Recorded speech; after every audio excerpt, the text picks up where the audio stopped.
I usually don't ask this early, but if you could like the video and subscribe, it would mean a lot. We're so close to hitting 1,000 subscribers, and your support can really help get my content out there. Thanks. My name is Marcus Schneider, 32, from Vienna, Austria. Growing up in a middle-class family with traditional values, I had always believed that loyalty, family, and hard work were the pillars of a good life. For the most part, my life had followed that path.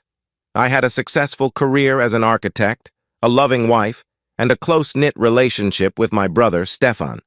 Stefan and I were only 2 years apart, and we were inseparable. While I was more pragmatic and career-focused, Stefan was the adventurous one, always pushing me out of my comfort zone. Even when we grew older, that dynamic remained unchanged. He became a travel photographer, always jetting off to some new corner of the world, while I focused on building my architectural firm from the ground up. And then there was Emma.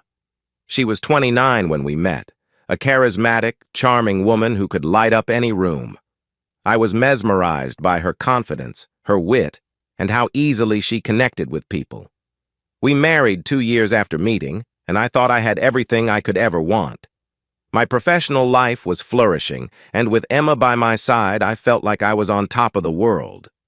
We had dreams of traveling, building a family, and settling down in the countryside someday. But life doesn't always go according to plan. It was a sunny September morning when I got the call that would change my life forever. Stefan had been in a car accident while traveling through the mountains of Switzerland. It was a rainy night, and his car had skidded off the road. By the time emergency responders arrived, it was too late. He was gone. The grief hit me like a ton of bricks. Stefan had been my rock, my best friend, and my confidant. Without him, it felt like I had lost a part of myself. My world suddenly became darker, quieter. I withdrew from social gatherings, stopped attending work meetings, and spent hours in solitude. I expected Emma to understand. I needed her to. She had always been so supportive, or so I thought. In those early weeks of grief, I leaned on her, but something felt off. At first, I told myself that maybe she just didn't know how to deal with my loss, that she was giving me space. But soon, her behavior became more puzzling. She stopped coming home early from work. Her phone was constantly buzzing, and she would guard it with her life, taking it with her even when she showered. When I asked her about it, she brushed me off with vague excuses. "Just work," she would say, or "I'm planning something special for us." But deep down, I knew something was wrong. It had been 3 months since Stefan's death, and I was still struggling to get out of bed most mornings. I had returned to work on a limited basis, but I was far from being my usual self. One night, after Emma had come home late again, I decided to check her phone. I had never done anything like that before, but the sinking feeling in my gut wouldn't go away. As I scrolled through her messages, my hands trembled. I found what I had feared. A string of texts with a man named Tobias Müller, someone she had mentioned in passing a few times. He was an old university friend, or so she had said.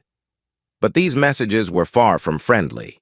They were intimate, flirtatious, and explicitly suggestive. It was clear from the timestamps that they had been talking for months, even before Stefan's death. I couldn't breathe. The realization that my wife had been cheating on me while I was mourning my brother was too much to bear. I confronted her the next morning, hoping against hope that she would deny it, that she would say it was all a misunderstanding. But when I showed her the messages, she didn't even flinch. "I can't do this anymore, Marcus," she said calmly, as if we were discussing the weather.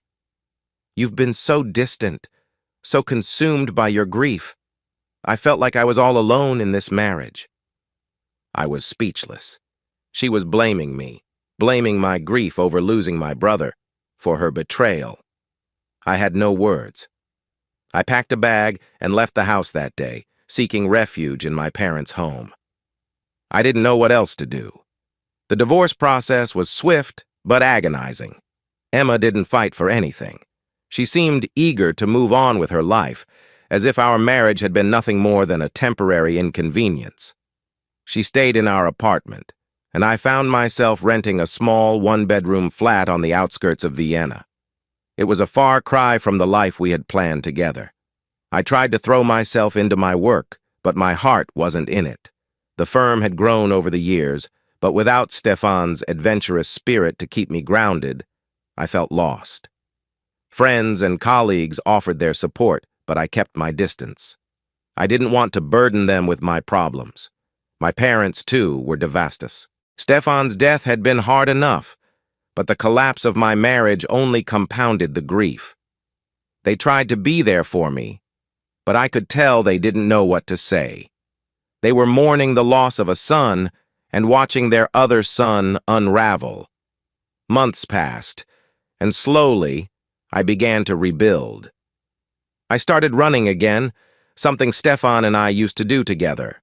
I reconnected with old friends, traveled to Italy and Greece, places Stefan had always talked about visiting.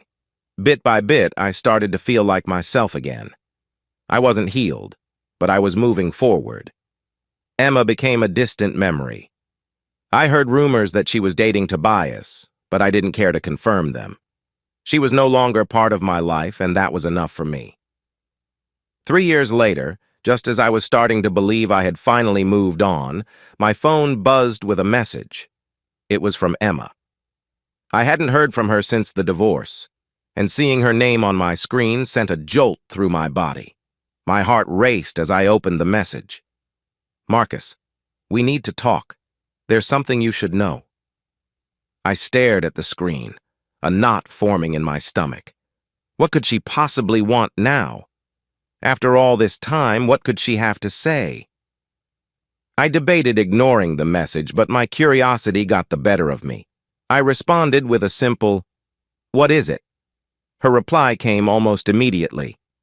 "I have a son. He's 2 years old, and he's yours." I dropped the phone. My mind raced, trying to make sense of what she had just said. A son? How could that be?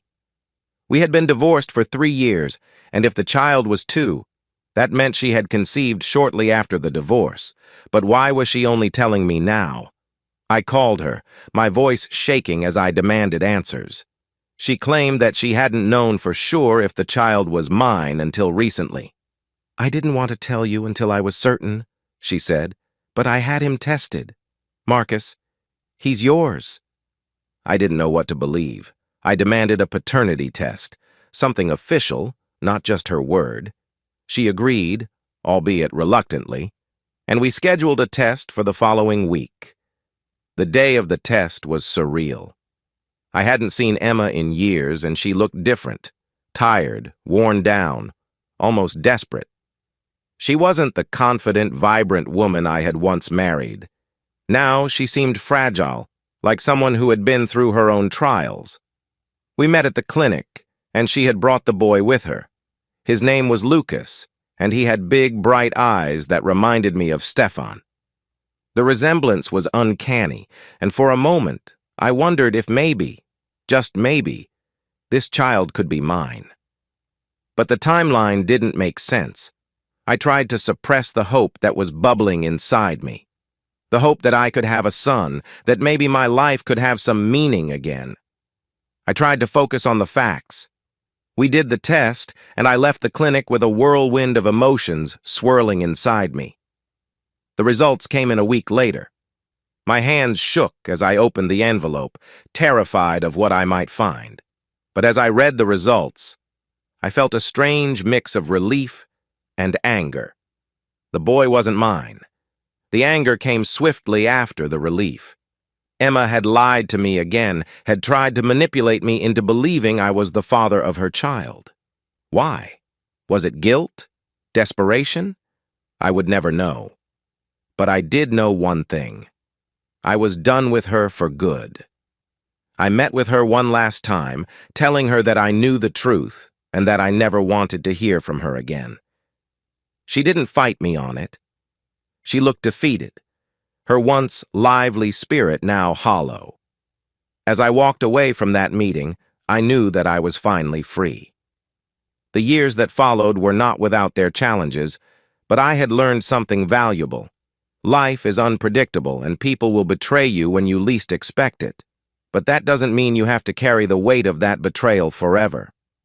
I started focusing on my own happiness, my work, my family, my friends. I met someone new, a woman named Sophia, and for the first time in years I felt hopeful about the future. She was kind, empathetic, and had a way of making me feel whole again. Looking back, I realized that losing Stefan, Emma, and my sense of stability all at once was one of the hardest things I had ever gone through. But it also taught me that I am resilient, that I can endure, and that I can find joy in life again. Thank you for watching my story of heartbreak, betrayal, and ultimate redemption. If you've ever experienced something similar, remember that healing takes time, but it is possible. Life moves forward, and so can you. Have any thoughts or questions about the story? Drop them in the comments below. Don't forget to like, share, and subscribe for more real-life stories. Let's keep the conversation going.